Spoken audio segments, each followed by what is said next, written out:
Hello and welcome back to the all-new, all-different #1 Comics Podcast, episode 69. Insert joke here. I was waiting for you to do the, Borat nice, or I mean, I can't do it, but you know It's what I mean. nice. Yeah, there you go, something like that.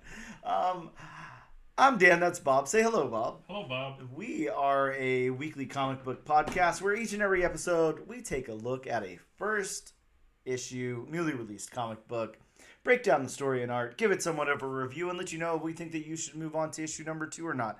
We also, I don't know, I think I'm doing this kind of out of order, but whatever, it's on the fly. I don't have any notes in front of me. You know how it goes. We also take a look at comic book news, even when that's relevant, and also what's new in shops this and next week. Bob, this week we're going to be taking a very weird deep dive into the all-new #1. From Boom Studios, Crocodile Black. Crocodile Black. Wow. There's so many things that we could say about this, but I don't know. I guess you'll just have to wait in anticipation because first we're going to take a break, then we're going to return with some news.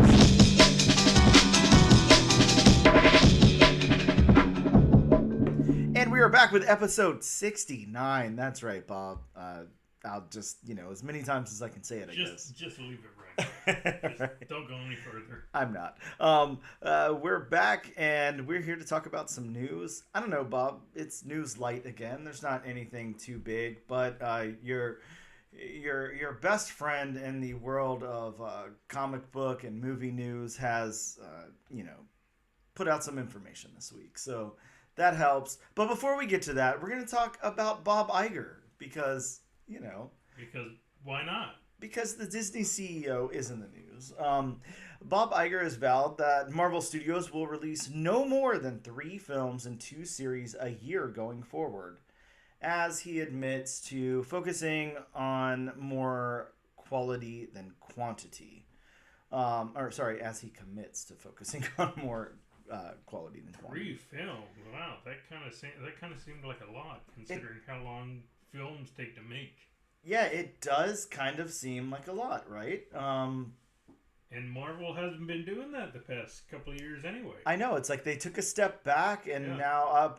again, he's saying no more than. So I guess he's just putting a cap on it and saying, if we release 1, that's fine. If we release 2, if we release 3, there's going to be no more than that. I don't know. Even 2 is kind of a stretch. Yeah, I agree. I guess it's just that commitment to... making sure there's no more than 3. And 2 series. So I wanted to talk about the slate of, what's upcoming at Disney Plus, but it's a little confusing. So there's an updated slate confirming that Marvel and Star Wars shows headed to Disney Plus, including both of Marvel's animated shows. So we're getting The Eyes of Wakanda. It's supposed to come out this year. There's no date on it yet. I haven't really heard anything about it. Yeah, likewise. I mean, I know I'm excited about it. It seems cool. I'm really hoping the animation style is good because I can't handle that stock animation. I'm sorry. I'm not saying that there's anything wrong with it. There's not, a lot of talent involved. But, that what-if style animation, I'm just not... It's not capturing me as much as... I feel like I need something more stylized, and I don't normally say that kind of thing, but I'm not sure. It's like I just can't focus on it. It's just not enough there for me. Well, that, and I mean, it's kind of monotonous seeing the same animation style over and over and over. Yeah, it sure is. Whereas something like X-Men 97. Although it's a completely different animation style than the X-Men 92 series, I feel like that's still doing something a little different. It's still working in its favor. It's pleasant to look at, all of that. I just that really I'm not sure what to call it, but it's Well, I mean, X-Men 97 has found the perfect middle ground. With everything, right? It's new animation, but it's still paying homage to, the original. Yeah, they didn't go for a complete, sleek, newly done design or whatever, no. like current animation. No, somewhere in between. It's the same thing with the theme song. I mean, it's updated, but it pays heavy homage to the original. Because the original was so great. Yeah, it definitely was. And this series is really great too.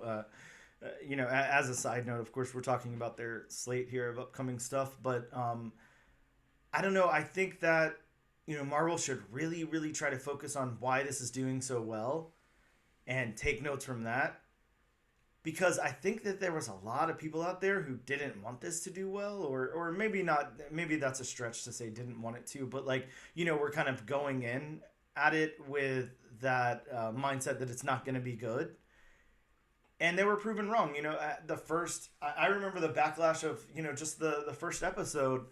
You know, there was a lot of people out there complaining. And of course, you know, these are just the loudmouth people that complain about everything. But, you know, they were saying like, you know, why is Gambit dressed like this? Why is this show so woke? Why is it this and this? You know, and then of course they were put in their place, and I was like, hold on, are you trying to say the X-Men is too woke? The X-Men, like, and then, you know, of course that calmed down, and there, you know, now the general consensus is, wow, this is effing amazing, you know, so that's really good. But you're definitely not gonna please everybody. Yeah, yeah, you can't. You shouldn't, because wow, imagine what that would take. But yeah, so Eyes of Wakanda, and then Your Friendly Neighborhood Spider-Man. Now that one, I'm really excited about, because they could also like the X-Men '97, they could do that really, really well, or they could just take like, you know, a boring origin storyline with it, or whatever. But I hope not. I hope they do something really cool here. I don't know. I mean, I'm thinking even like along the lines of, I don't know if you remember the early 2000s Spider-Man animated series that was on MTV. I mean, I loved that series. And it was very, very basic. And it was, you know, it started Spider-Man at the start and all of that. But that was done really well. I really liked that one. Well, and I mean, you know, you talk about Spider-Man animated, and I'm sure you've heard these rumors that they could just do for all the other animated stuff from the early 90s what they've done for X-Men, like like, you know, update the Spider-Man from the 90s. Yep. You know, update Silver Surfer, update Fantastic Four. You know, just have like a whole universe. And I wonder if that would work. You know, I wonder if that would be overkill, or I wonder if it would work. Yeah. I feel like, again, like X-Men '97 hit this really, really good sweet spot. It really works. I think maybe doing that with Spider-Man or something, while I could see that being interesting, I think they might have to do a fresh take here.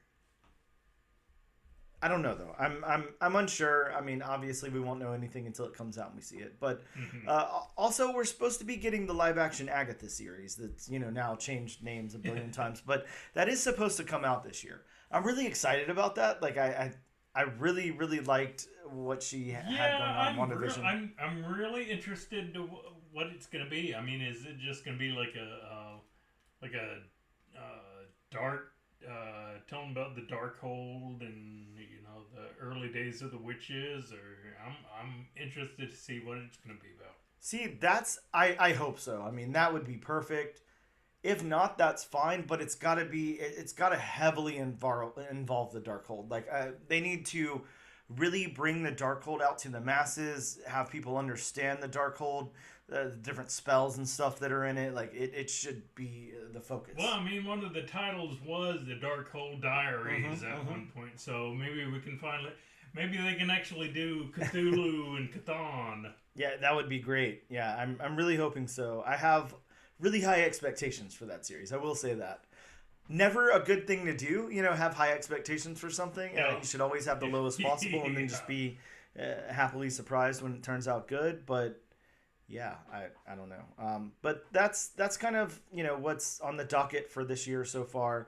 Again, there's some other stuff out there, but they don't have dates attached to it. So I don't really want to go into like speculative. Well, and I mean, yeah, unfortunately, you just don't know what's going to be in developmental hell. Because, I mean, it's one thing to announce things. It's a whole nother thing to actually make things. Well, and speaking of that, this is like a side note again before we get into the rest of the news, but I thought maybe you might have something to say about this because really all I did was read a headline. So if you know more, which I imagine you will, feel free to comment. But I saw that there is a Star Wars show either in development or possibly post-production, I'm not sure, that stars Jude Law. And it's Skeleton Crew is the name. Okay, yeah, I didn't even catch the name. But it's like, it's supposed to, like, kind of be inspired by the Goonies. I've heard, I've heard different things. I have heard something about the Goonies. Jude Law is going to play a Jedi. It's basically going to be, him and a bunch of younglings or Padawans or whatever they are. And from what I've heard, they're supposed to find something groundbreaking on the planet that they're stuck on. So, you could say it's kind of along the lines of the Goonies with, like, they discover something under their town. So, I have heard about that. I'm pretty interested in this. And again, you know how deep my Star Wars surface level lore goes, and that's about it. But I don't know. I really like Jude Law. I think he's a really good actor. And I don't know, Goonies style like story in the Star Wars universe sounds really cool because I think my problem with Star Wars is, somebody with the surface level knowledge that I have and all of that, it's just too big. There's too much to know and it's too confusing. And like the stories are like too high stakes. Like for me, like whenever I got out of the Holy Trilogy, we went to the prequels and then we went to, everything that's happening now and everything. I'm just like, I can't get a footing here because the story's too big. Like the original trilogy, while like it spanned like, a large area or whatever, it was still like basic in concept. It was still just like good versus evil, very simple storytelling. And I feel like it got too convoluted for me after that, and I wasn't too sure what was going on, especially with the complexity of like Anakin Skywalker and everything, the story that they were trying to tell with him, and I think that while that could be really simple storytelling as well, somebody who kind of does, is like an okay person or whatever. I'm not sure what we're saying about Anakin other than in the Phantom Menace and stuff like that, other than he's like a child, and then he's kind of tempted by the dark side and then goes over to that at some point. But that's very simple, but I think the way that the story was told in the prequel trilogy just kind of threw it off for me. And I don't know, we focused on too many other things. And that was one of the biggest downfalls of the prequel trilogy. I mean, granted, it was all three of those movies were box office gold. Sure, yeah. But I think the story kind of got a little fast and loose, and it just didn't focus. It just focused on too much. And I think, that's the problem whenever you go into like movies and stuff like that, and you go into like these big franchises and everything, is like, listen to what the audience says after these things come out and the complaints that you hear about things. And I'm not saying that it's like universally like panned, like everybody hates it or anything. I know, there's good things in the prequel trilogy. Yeah. Oh, yeah. Like, I'm not saying they're unenjoyable to watch or anything like that. Not at all. But a lot of times, you have like a property and, people are more like, oh, this is cool. I'd like to hear other stories in this universe or like other tales in this world or whatever. But they're not saying like, I want to see the same thing told over and over again with the same characters. Like, that's not what anyone's saying. Just like, I think, and we'll talk about this a little later whenever we go out to the comics that came out this week. But Beneath the Trees Where Nobody Sees, the series finale just came out this week. So, of course, like everyone is saying like, no, I want more. Like, I want more of this. But are we saying we want a sequel series following the same character and this? No, like do more in this world. Like, whatever that is, whatever that entails. But like, it's an interesting world. So like flesh out the world some more and build the world. Like maybe let's not, do a prequel of it, or let's not go into the psyche of, this character or whatever. Like that's not, I don't think that that's what people are asking for. That's not what I'm asking for. Right. So I think that's where Star Wars kind of throws me off. Trust me, I'm deep down the rabbit hole of Star Wars, and you can lose yourself in an instant. Yeah, definitely. Well, back to some non-Disney news for the time being, because I don't know if you saw, I mean, this isn't even news. I won't talk about this very much, but I don't know if you saw more about certain mergers and streaming buyouts and all of that. But anyways, for the time being, not Disney, not under the Disney umbrella. James Gunn, your best friend Bob, has revealed the first look at his upcoming Superman movie. I know you looked at it. I'm sure you did. DC fans are poring over the details on this new suit. So it's all about the new suit. I don't even think it's an instance of DC fans being divided. Mm-hmm. I think it's an instance of DC fans being on one side of the fence and probably not the good side of the fence. Yeah, well, that's always. We get to see David Cornsweet, I'm not sure how you say his name, as Clark Kent. He's putting on his boots, or I don't know, he's putting them back on, I'm not sure. And looks like he's going to go out into battle. And Solaris, the tyrant son, destroys the city in the background. The suit is very different from Zack Snyder's Superman, which had Henry Cavill in like a skin-tight, latex-type version of the suit, rubbery suit, and it showcased like his six-pack and all of that. This one's like different. This one's more of like New 52 suit. Yeah, it definitely is. It's more like imagine David Cornsweet is still ripped under there, but he just instead of throwing on a medium, he threw on a large shirt or whatever. I mean, well, sorry to stop you, but so there was a little bit of controversy with this reveal. Okay. There's been a lot of fans who have said that this looks like it was done by AI.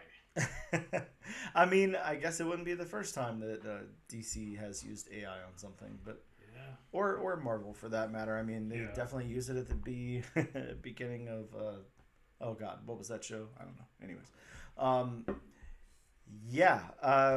I don't know. This one's interesting, but one of the things that I want to talk about, going back into it, of course, we could talk about the suit all day. I don't see much purpose. He does have like the what is that thing called? Like the red underwear. That's back. So that's good. Nice classic. The trunks, I guess, is what you're supposed to call them. But the red trunks. It's a classic Superman look. I don't know. How about the fact that Solaris is out there, the sun tyrant? Basically, Solaris, the living sun, he's got his first appearance in DC 1 million. Didn't come out that long ago. It's not like a classic character or anything. Not a character that very many people outside of like huge DC lore even know about. And I gotta say, I mean, if that character is in it, that's very James Gunn from what we know about James Gunn. Mm-hmm. But I mean, you're doing a Superman reboot.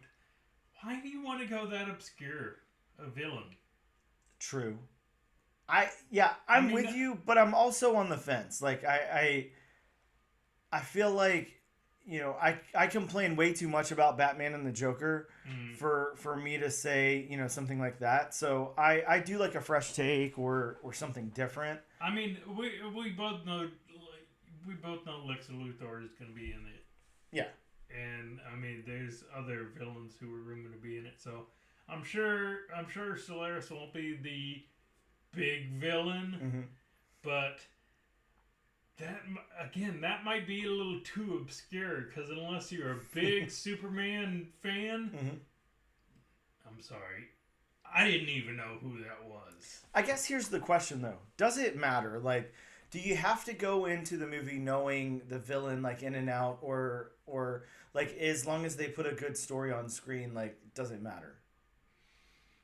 I think you have to know something of the villain. I mean, even if you don't know a whole lot, I mean, like, again, take Lex Luthor for instance. I mean, even if you don't know a whole lot, I mean, if you do go into the movie knowing who Lex Luthor is, and that's great.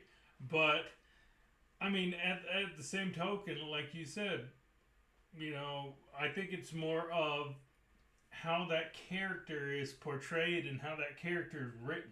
And how the story and how he fits into the story. Yeah, you're right. I don't know. I think I'm thinking back to the Avengers movies and stuff like that, and I'm thinking, you know, general audiences had no idea who Thanos was. You know, like, I mean, of course, you and I know who Thanos is. You know, all the people who read comics, all of that, but you know, it's not like you. I mean, I would say like a lot of people didn't know who Thanos was, and that worked really well. I don't know. I don't have a problem with it. I'm fine with introducing like a different big bad here. I think you're right, though. I think that, you know, we're going to see other villains here, even if it's in like limited capacities or whatever. They'll still be here to some extent. Yeah, going back to talk. You were talking about Thanos. Going back to that for a minute. I remember, and I love telling this story. But I remember me and a couple of buddies of mine, you know, we saw Avengers either opening night or the day after opening night. I can't remember exactly, but it was very, very shortly after it opened. But, you know, that was before, you know, stingers were, because stingers had been around, but I mean, Marvel kind of, you know, made it more mainstream, I guess you could say. But I remember, you know, that stinger scene happened where, you know, Thanos turned around. And I remember the lights coming up. I mean, just looking around, just seeing everybody on their cell phones. That's what I was going to say. Everybody, who is this guy? Yeah. Who's the big purple guy in the Marvel Universe? Of course, me and my buddies knew. Yeah. I'm sure you knew. Of course. But nobody else knew. You didn't just stand up and say, "It's Thanos, everybody." No. You can put your phones down. Yeah. Go home and Google Thanos. Yeah. Iron Man 55. Pick up a copy. You're gonna want one. Thinking back on it, I mean, maybe I should have. Yeah. Oh God. Yeah.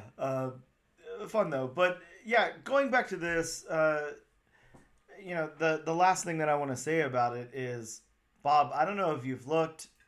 I looked. You know, I like to, anytime there's like a character introduced to the masses, you know, that they don't know about or whatever, I love looking at completed sales on eBay. And holy shit, if you type in DC 1 million #1 right now, it's going up. It's not that it's going up yet. It's honestly still selling for like $1 or $2.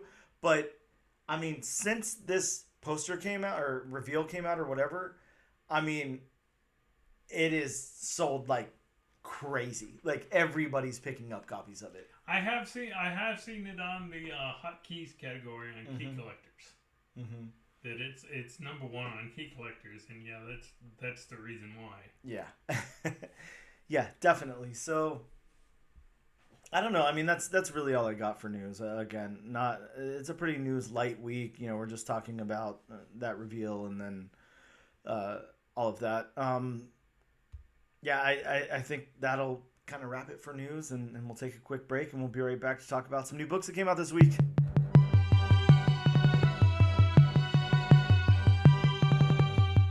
We are back with episode 69, nice, of the all-new, all-different #1 Comics podcast.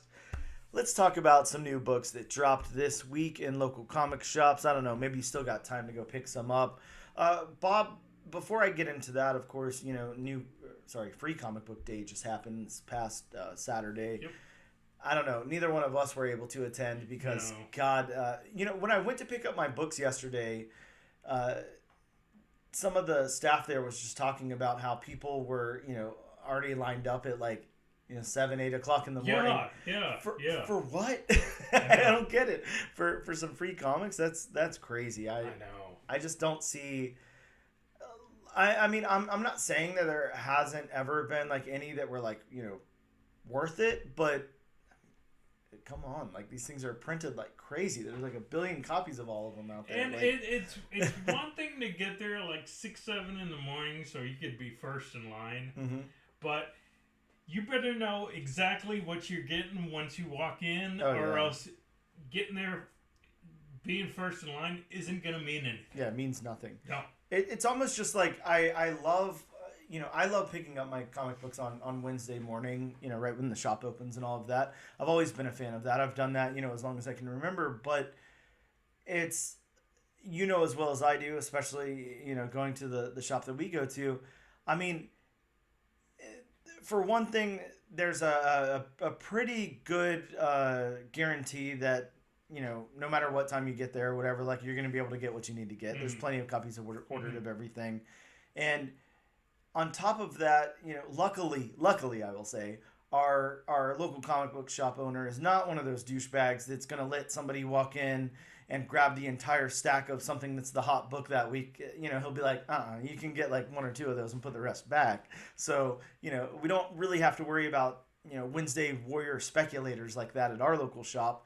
And then on top of that, if you're going in for like a hot variant or something, it doesn't matter if you're first in line, because those dudes that do that every week are gonna kind of like push you out of the way and go get the book anyway. So, that's why it's important to have like a relationship with your local comic book shop owner.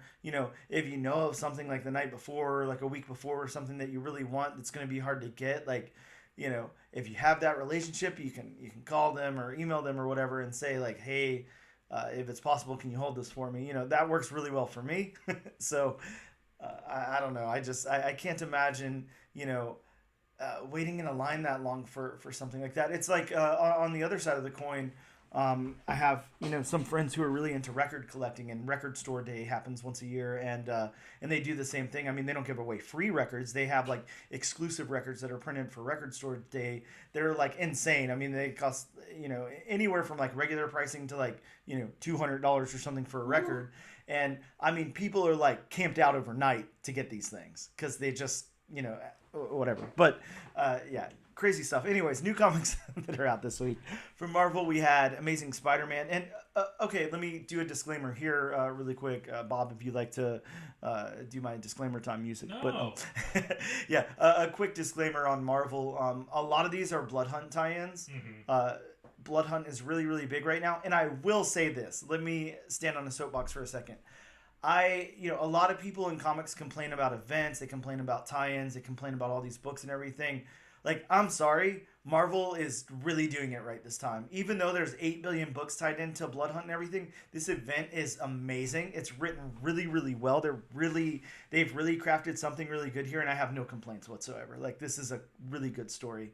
So I'm not even hearing the usual thing that I hear about people complaining about events. It's not happening because they're actually doing some really cool stuff. So either way, Amazing Spider-Man 49, a Blood Hunt tie-in. Avengers 14, a Blood Hunt tie-in.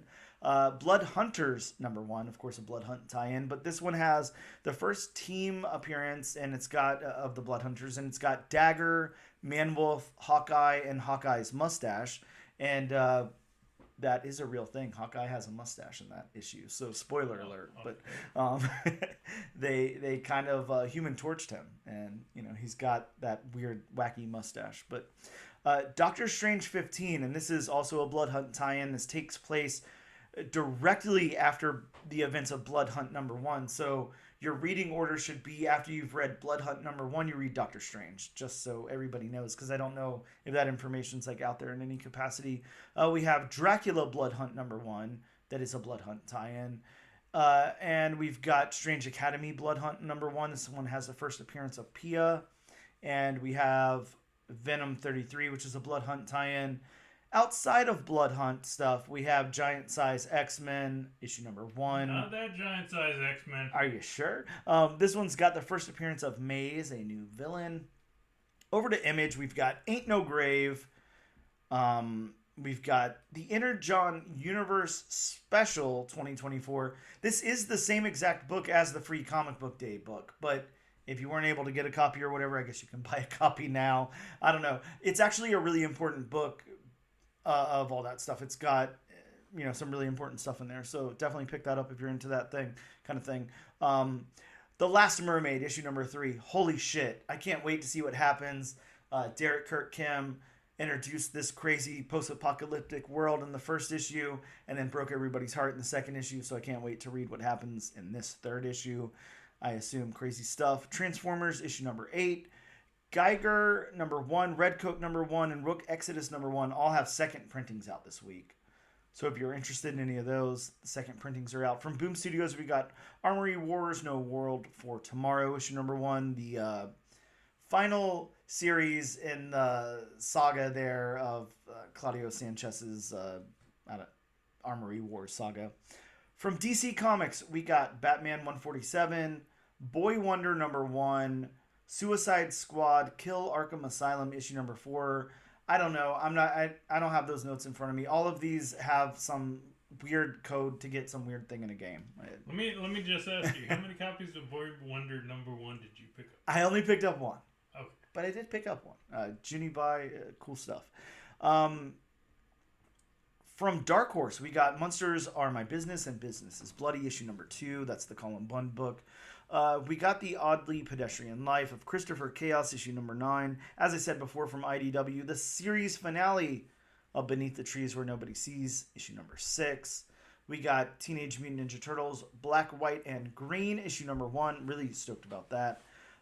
We got some Valiant comics, Bob. Wow. Valiant has returned with The Valiants and Faith Returns. Stoked to read those and see how Valiant's doing in 2024. From AWA, Little Black Book, issue number 3. And from Mad Cave, Morning Star, issue number 2. So those are the new books of importance to me that dropped this week. We'll take a quick break and we are going to get into this crazy, crazy book, Crocodile Black. And we are back with episode 69. That's right. It's getting sexy in here with Crocodile Black. Leave it. Don't let it ruminate. Of the All New, All Different #1 Comics podcast. Bob, we are about to talk about this book, Crocodile Black, from Boom Studios, from Phillip Kennedy Johnson, from some artist whose name I would never be able to pronounce, but I will stumble across it and try, as we all know, because that's just fun to hear.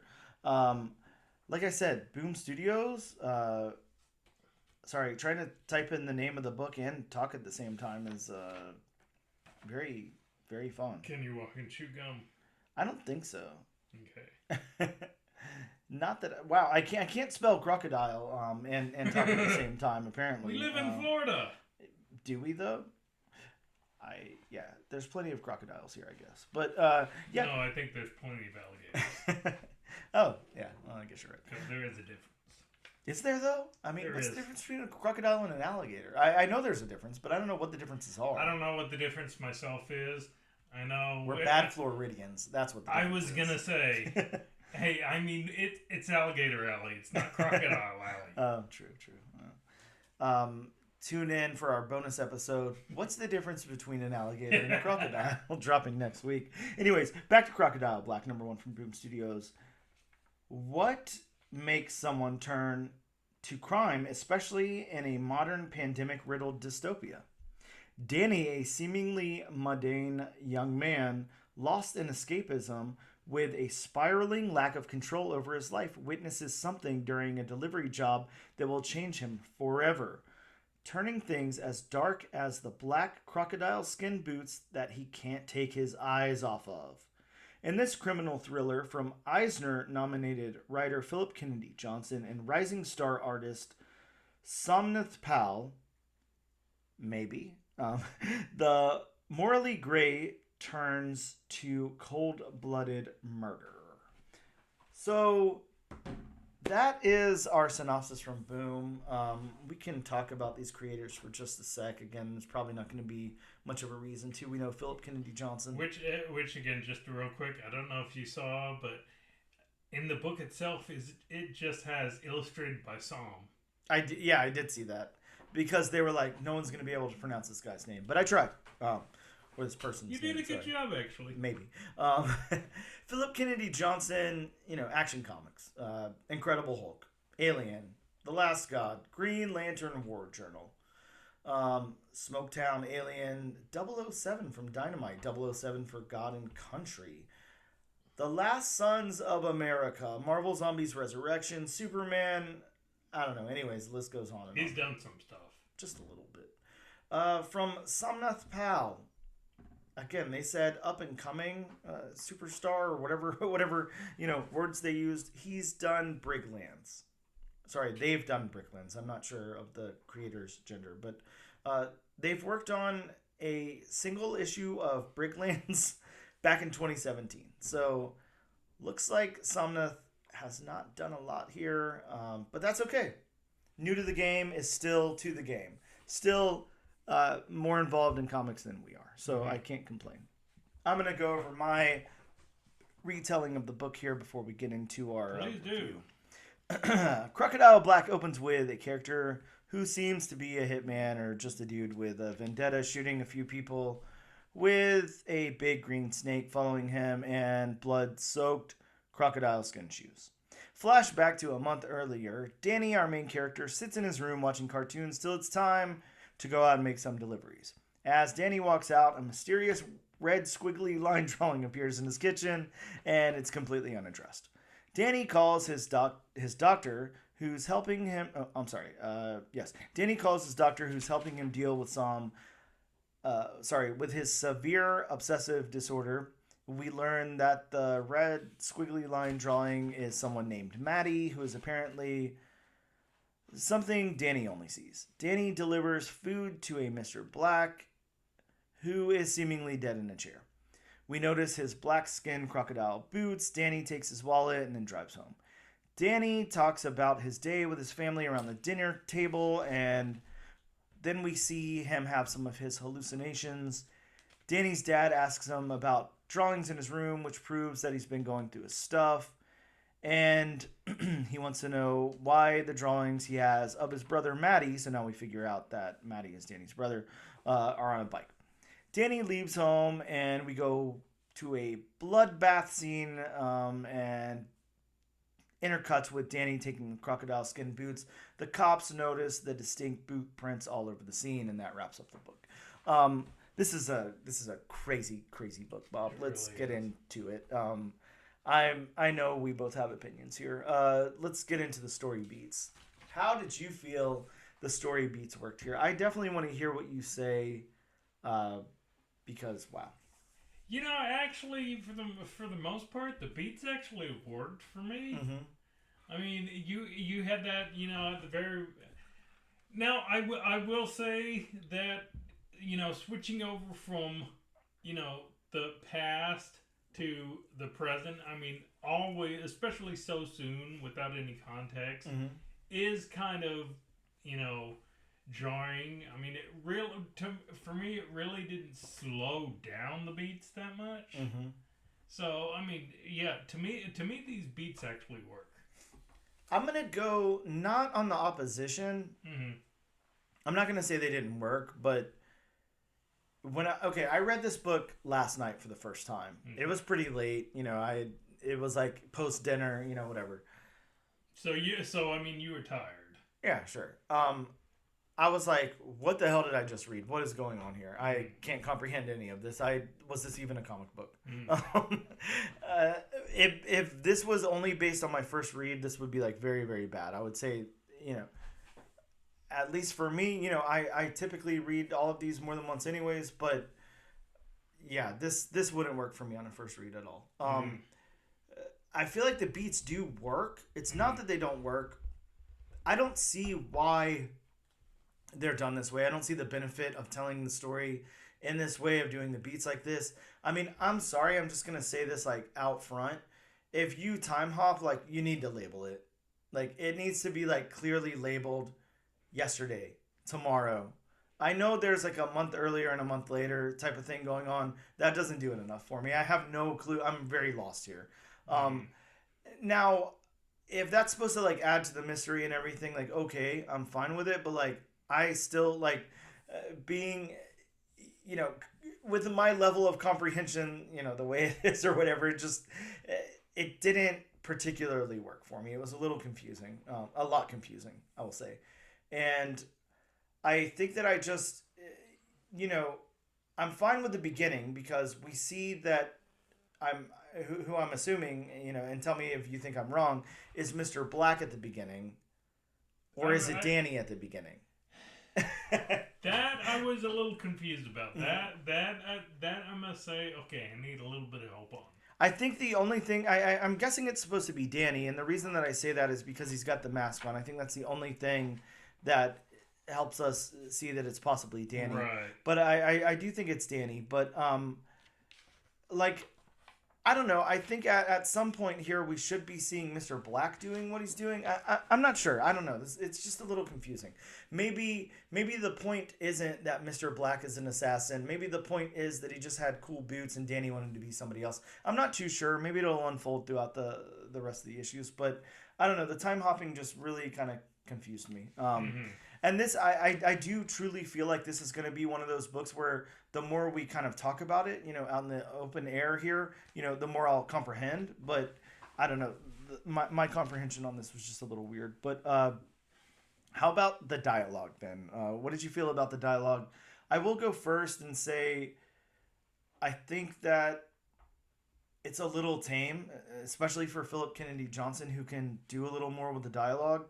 I don't think there's a problem with it. It just seemed very archetypal, or they're archetypes of people. The family, the other people who aren't the family, the cops. All of that. The doctor. Like everybody just seems like a cliched character or whatever.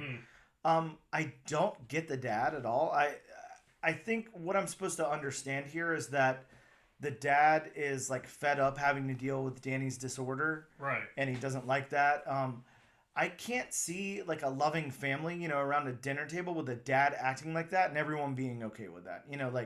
I think, if that were me, if I was Danny's mom or sister or something, I'm sorry, Danny's dad would get like a right hook to the jaw and then we'd all pack up and leave the house because you're treating somebody with a mental disorder like that, and going through their room and that's just weird. I'm not. It seemed very odd to me. Yeah, I'm definitely gonna agree with that.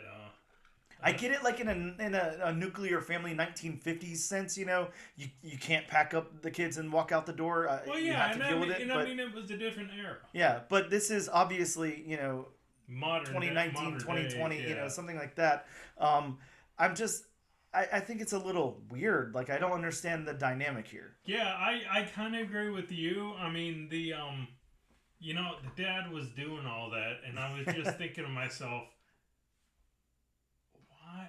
I mean, as his mom, why haven't you done anything? Yeah, exactly. I mean, what an ass. Like, are you seriously gonna sit here and allow this to go on? Like, I mean, and obviously you're not doing anything by saying stop, don't do that, because I mean he keeps on doing that. So I mean, why haven't you given him a little of a again, like you said, right hook to the jaw? And maybe we'll see an interesting dynamic come up. Maybe the point is he's like a really abusive guy. They feel stuck. Whatever. I'm not sure exactly what's going on.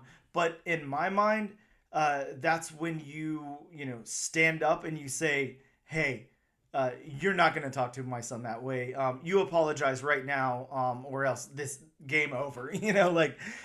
I just think of my own life or something, and if I saw something like that around me, I mean, I wouldn't put up with that for a second. That's crazy. Like, you're talking to a child like this who has a mental disorder. That's not okay. But I'm not sure. I think other than that, I think the dialogue is fine. There's just questions, and maybe it will unfold, but I do think other than the dad, there should have been like some more character here. I don't understand the sister's intentions. So are you saying it was a little too safe? I think so. Like going back to the Dick Tracy book we did, you think it was a little too safe? In the dialogue, yes, I do think so. Yeah. Okay. Thoughts on the dialogue? I mean, honestly, you've stolen the words right out of my mouth. Okay. I do think it was a little too archetypal. Yeah. Dialogue. Yeah, what I mean? I think we could have seen something else with these characters. Yeah, I mean, you know, maybe have maybe have Danny, acknowledge Maddie hmm or something like that. Yeah, yeah. It's again. I mean, they're setting up. Maybe we'll get further into it with subsequent issues, but the narrative of the book. I don't know how to talk about Well, the narrative of this one. the narrative for me is it's kind of simple to me. Mm-hmm. I mean, as I was reading this book, I had to put two and two together, which I'm not the greatest when it comes to math, but to me, this was kind of along the lines of a haunted girl without being a haunted girl, where it was just a kid basically navigating life with a mental disorder. Yeah. And he saw something, and that definitely exacerbated whatever he's suffering from. Mm-hmm. Yeah, and there's also there's other stuff going on here. He's got this disorder. They're in the middle of the pandemic.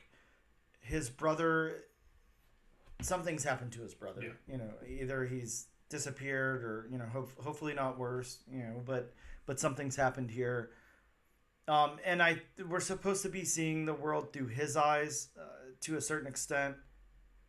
I don't know. It's interesting. I guess the only thing I could say about the narrative is I feel like we could have gotten a little bit more into Danny's head, his headspace.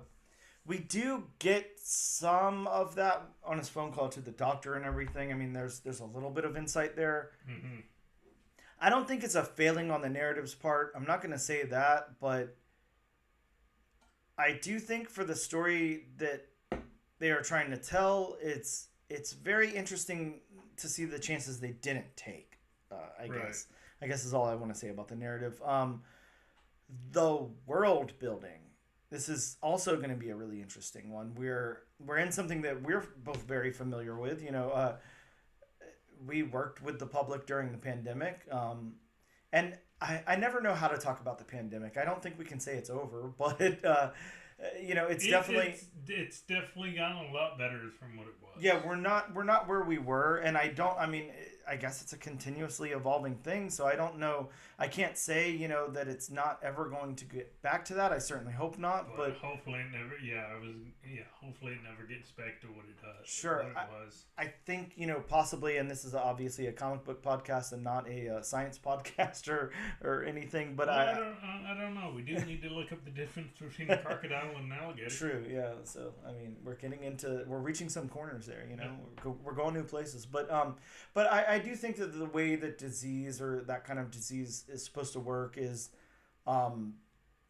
possibly it becomes weaker over time, or whatever, and that's seemingly what it's done. So I can tell you, from personal experience, the first time I got COVID compared to the second time I got COVID, wow, a world of difference. I mean, first time was a death sentence, and then the second time I felt like I had a cold. So anyways, aside from that, the world building, we're in this pandemic. We are dealing with,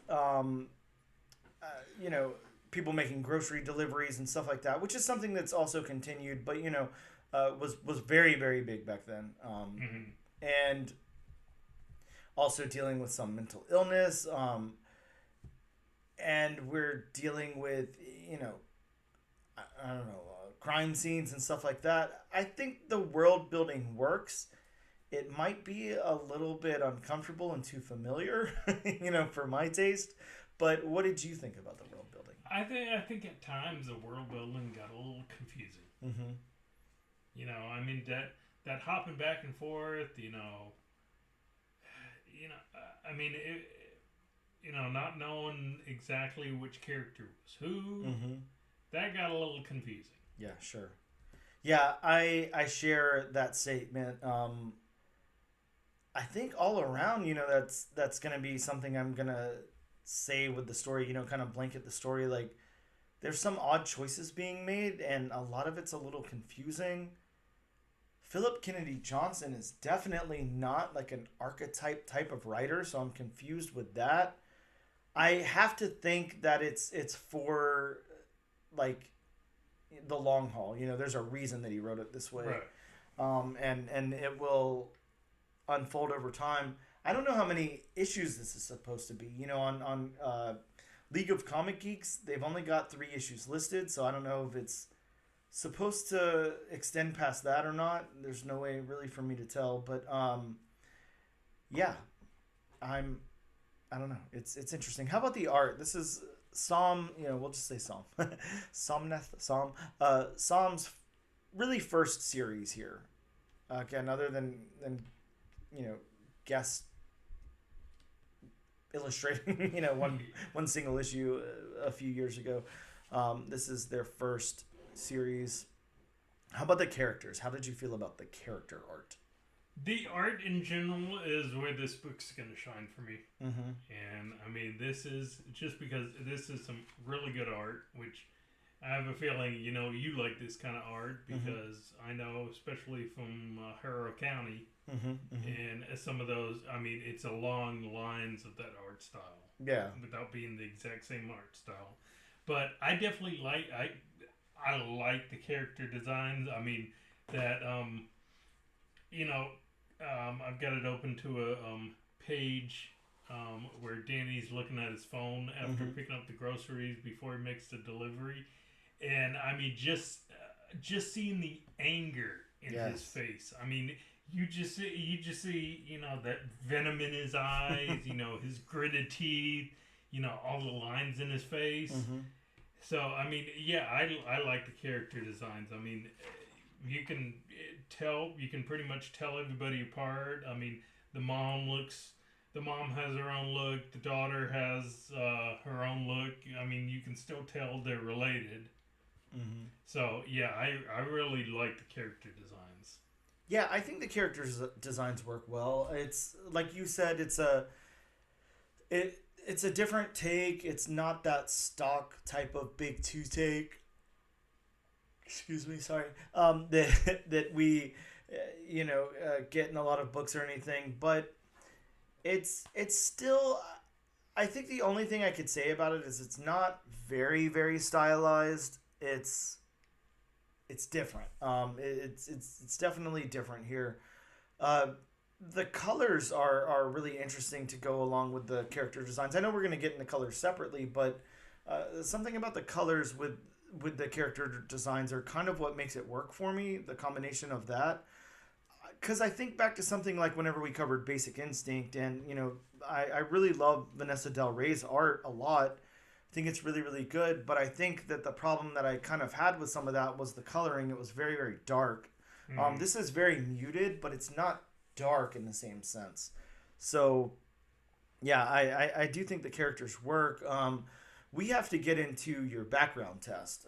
That's obviously an important thing that we have to cover here. So, Bob, does this pass your background test? It does. it passes my background test. I mean, there are a couple of panels here and there where it's solid color, but I mean, for the most part, like you get, I mean, I don't want to say it's totally background, but I mean, you get Danny's reflection in the rearview mirror.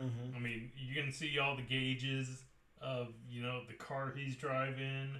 I mean, you can pretty much make out everything on the grocery store. Each individual panel of the facade, each letter is spelled out, clearly, where in some other books, I mean, you get that kind of like rough background lettering. So yeah, definitely passed my background test. Yeah, I'm with you. I think the backgrounds work well here. We have a lot of like close shots throughout the book. We do. That don't have a lot of detail, but I think that makes sense in the context of it. Well, yeah, I mean, they're close-ups, so I mean, you're not going to see a lot of background stuff. Sure. But yeah, I think the level of detail in the background here definitely fits the tone of the book and everything. And I mean, yeah, this art overall, I mean, this is just a more personal preference for me, but me being a big art fan, I mean, I started reading this book, and from the first couple of panels, I was like, those look like watercolors. Uh-huh. Yeah, definitely. Yeah, let's go to the locations. We don't have a lot, we're basically in a The house inside the of whole his time. car, Yeah. his parents' house. Mm-hmm. We don't do too much of, as far as the grocery store. Pretty much just on the outside of it. Mm-hmm. So I mean, there's not too much as far as locations. Yeah, this is a very localized story. Yeah. It's taking place, kind of all in one area, especially in this first issue. In Danny's house, in Mr. Black's house, and then in the couple of crime scenes there. Yeah, I feel like the locations work. I know where I am, for for the most part throughout the story. So I feel like that was a success. So then the last thing, the colors. And again, we have a separate colorist. I don't know if it's something that I can get. Yeah, you'll have to say the colorist's name, Bob. But Patricio Delpeche. okay, so Patricio Delpeche. Man, the colors in this are weird to me. They're this weird hue that Patricio is working with. Very, very muted. Yeah. I feel like very muted definitely works for this book because I feel like, think about your alternatives. It's either going to be muted, it's going to be like bright and primary, or it's going to be way too dark to tell what's going on. I don't think the tone of this book needed bright colors. No. I mean they definitely didn't need Batman style dark colors. Yeah. And So- that's kind of what I was getting at before when I was talking about the characters as well. Is the main comparison I could make to the art is something like Vanessa Del Rey's, like whenever we did Basic Instinct, and the problem that I had with that book was there were and I liked the book. I'm not saying I didn't like it. I did like it. I think it was written well, and I really loved Vanessa Del Rey. It was the colors; they were so dark. Right. Sometimes it was very hard to tell what was going on in that way. So yeah, again, we always say, you could have the superstar people working on the book, but I mean, if their styles don't fit the book, yeah, then it's not going to work. Yeah, I mean, the styles have to fit the tone of the book. Mm-hmm. You got to have superstar people that work together in unison. So that's or I mean, they don't have to be superstars, but you have to work for the book that you're working on. So yeah, it's just like to do comparison. I mean, me being such a big sports fan, I mean, it's like in sports. I mean, you could have the best players on the planet all playing together. Or you could have, a couple of good players and some role players. I mean, those superstar players, I mean, they're going to want to get theirs. Yep. Whereas, the couple of superstars and the role players, they're going to, the role players know who the superstars are, and they're going to play their role to better the team. And that makes sense. You said something about sports, but it still made sense. So that's good. So then, obviously the important question of the podcast, does this bring you over that hump to say you want to check out issue number 2, that you think that our listeners should go check out this in issue number 2? So this one was kind of hard for me. Likewise, when I stopped reading it, probably one of the hardest that I can think of. But I thought about it, and this book definitely has a lot of potential if you want to continue reading this. Yeah. But to me, I mean, it was an issue 1 with promise, with a lot of promises on it. But to me, it just didn't have that hook where it was like, oh, I gotta read what happens in number 2. I'm going to share that because I'm kind of the exact same way. I don't feel like we were given enough here for me to care about, because think about this story in its most basic form. It is a kid who, and this is what I got out of it, who's dealing with some issues to the point where he becomes like a, assassin or whatever for whatever reason. Like, what are they really telling us different here? Like, what do you have to add to that story that's interesting, compelling, whatever? Like, is there ever a point where, like, there's a crime book that you can think of that doesn't have, I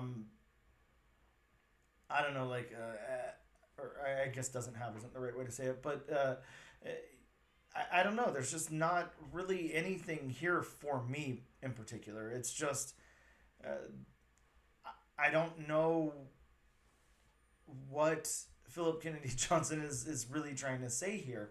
I feel like I would hope, issue number 2 would like kind of blow up and tell you exactly what's going on and dig into some of those pockets and really explore, but I don't know.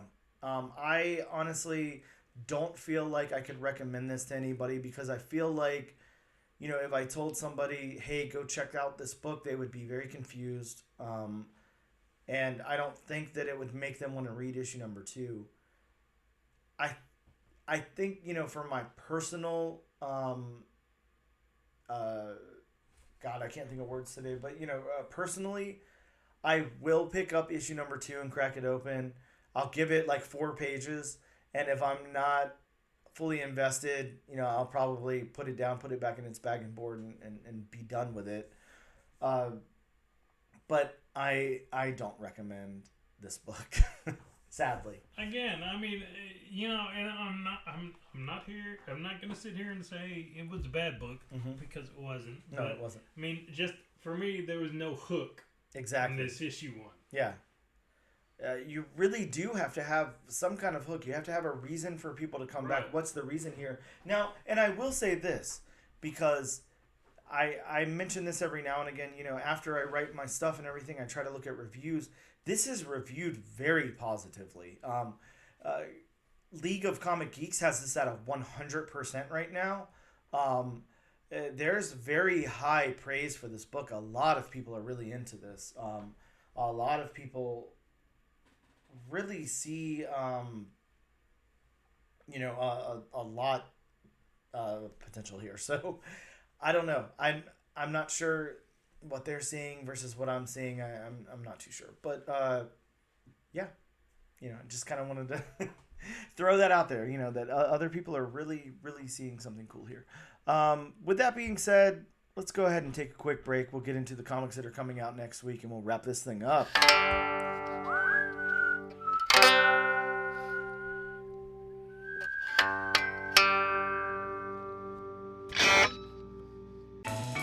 Do you listen to albums start to finish? Do you love concept albums? Are you always the first one at a party to bring up King Gizzard? Say no more. The Album Concept Hour podcast has everything you need. We have hot takes. It's like Voltron. It's just like Voltron. It's like Voltron with jazz. This is emo. This is Willie Nelson's emo trip. Bad improv attempts. That was. Let's all do our best Aussie accent. Let's not. Let's alienate all the Australians. And sometimes we even learn something. As they listened again and again to the song in the control room, Axel started saying, "Where do we go? Where do we go now? Where do we go?" Shut up. Spencer turned down the music and said, "Why don't you just try singing that?" And thus the last part of the song was born. Listen to the Album Concept Hour wherever you listen to podcasts. And we are back with the all-new, all-different number 1 comics podcast, episode number 68 plus 1. Bob, we are here to talk about some new comic books that are dropping next week. But of course, before we do that, I have written a poem that I'd like to recite in honor of your disclaimer.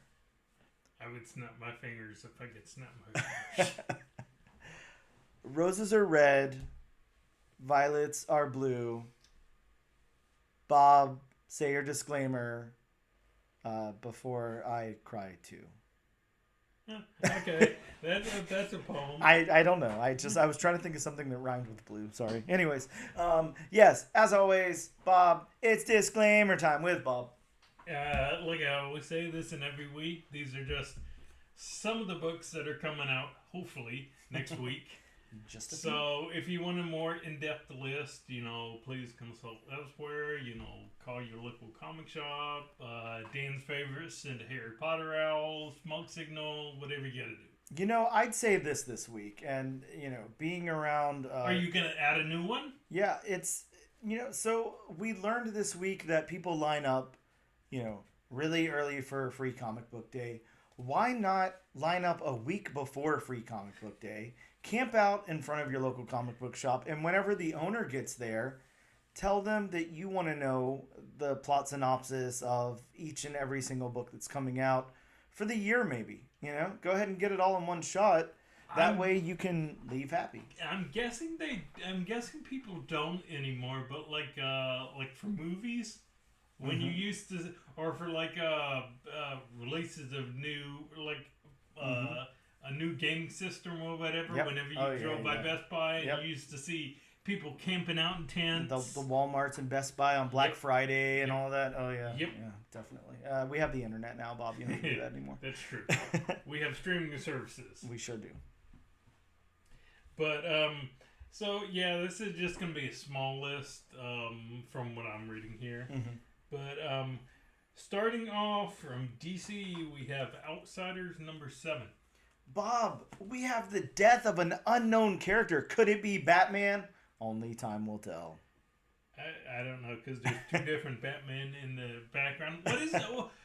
How do you have a death of an unknown character? It's unknown. I'm not sure. I mean, isn't that basically just a background character who dies? Maybe, yeah. It's unknown. Next up from Whatnot / Massive, we have Cullen Bunn's Body Bag. Now, this has been solicited before, so hopefully this actually comes out. Yeah. But it is listed other places too. But hopefully it comes out this week. This is a really, really interesting, crazy concept. Of course, we love all things Cullen Bunn, so he hasn't let us down yet. So hopefully this doesn't either. Hurry up and get on the podcast, Cullen Bunn. We are ready to talk about Body Bag. Yeah, seriously.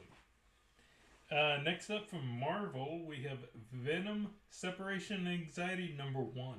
Yeah, this one has the first appearance of the King in Purple. Bob, how many copies are you picking up? Probably none. Well, you'll regret it later. So basically it's Purple Rain come to life, is what you're saying. I hope so. Sticking with Marvel, we have a one-shot Doom number 1. Yeah, excited to see what's going on here. Why we needed to have a Doom one-shot right now. Well, and rounding out the list, again, very small list from what I'm reading, we have a tie-in to Blood Hunt, Amazing Spider-Man number 1. Yes, Spider-Man Blood Hunt 1. Yes, excited about that. All things Blood Hunt, very, very fun. I just have a couple of books to rattle off before we wrap this thing up. We also have Miles Morales issue 20 dropping, Ultimate X-Men number 3, What If Venom number 4. From Image Comics, we have Cobra Commander issue number 5, Ice Cream Man 39, Monolith number 1, which takes place in the Spawn universe, Rat City number 2 from Erica Schultz, which also takes place in the Spawn universe, and we have Bob's favorite book of the year, Red Coat, coming out with issue number 2. Yes. From Boom Studios, we've got I Heart Skull Crusher issue number 3, The Displaced number 4. Holy shit, I can't wait to see what happens in that. Also, Uncanny Valley issue number 2. I probably won't even pick it up, but that goes without being said. From Dark Horse, we've got Heart Piercer as well as Masters of the Universe Revolution number 1. From IDW, Godzilla 70th Anniversary one-shot. We've got the Teenage Mutant Ninja Turtles Sourcebook issue 3 as well as issue number 3 of Teenage Mutant Ninja Turtles, The Untold Destiny of the Foot Clan. And from Uncivilized, Lonnie Nadler and Jenna Chaw's The Sickness, issue number 5. As Obi-Wan Kenobi said, he picked up a blaster. So uncivilized. Yes, very uncivilized. Well, that brings us to the part of the podcast where we talk about what book we're going to cover next week. Bob, we've got 3 books on the wheel here. From Dark Horse, Heart Piercer. From Dark Horse, Masters of the Universe Revolution. And from Dark Horse, not really, from Marvel, Venom Separation Anxiety issue number 1. I'm going to spin the wheel here and see what happens. Where are we going? It is spinning. Bob, it's spinning, it's spinning, it's spinning. Bob, it looks like we will be covering Venom Separation Anxiety. You do have to pick up a copy of The King in Purple. Wow, a 66% chance of choosing Dark Horse, and we land on Marvel. Right? I can't believe it. Look, I'm ready to take a dive back into Marvel. It's been a minute. We're going to be covering Venom you guys can pick up a copy and read along at your local comic book shop. Thank you so much for checking us out. That does it. Bob, unless you have anything else you want to say, make sure you check us out on social media. We are the All New, All Different #1 Comics podcast. You can also use our fancy hashtag All New, All Different Nation, and you can win a copy of this book that we didn't suggest, Crocodile Black, issue #1. Thank you guys so much for tuning in, and we will see you next time.